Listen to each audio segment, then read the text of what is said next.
अगर कोई आपसे कहे मृत्यु के बाद जीवन नहीं होता तो शायद आप भयभीत हो जाएंगे कि दी एंड अब क्या होगा। ऐसे ही चारवाकों ने भी कहा, ऐसे ही बौद्धों ने भी कहा। हम पुनर्जन्म क्यों लेना चाहते हैं, इसके पीछे का कारण यह है कि हमने जो इस जन्म में जो अच्छे काम किए हैं तो हमें स्वर्ग मिल जाए या हमें मोक्ष मिल जाए, या फिर जिसने बुरे काम किए हैं उसको नरक मिल जाए।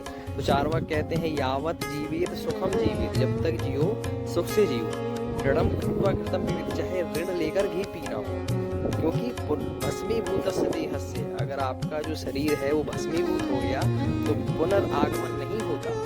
अब ये बात कहने से संसार में दुराचार बढ़ गया, गलत कार्य करने लगे कि अरे जब नरक होता ही नहीं है, पुनर्जन्म होगा ही नहीं, तो फिर क्यों हम धर्म और इस प्रकार के अच्छे कार्यों में लगे। जब जीवन ही नहीं होता तो मैं किसके लिए धर्म कर रहा हूँ, कौन सी मुक्ति के लिए मैं तपस्या कर रहा हूँ।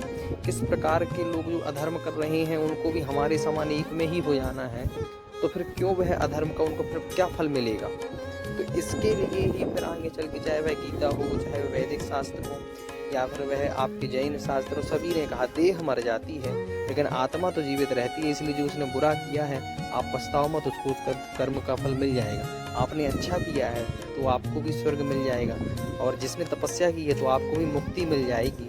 इसलिए पुनर्जन्म होता है।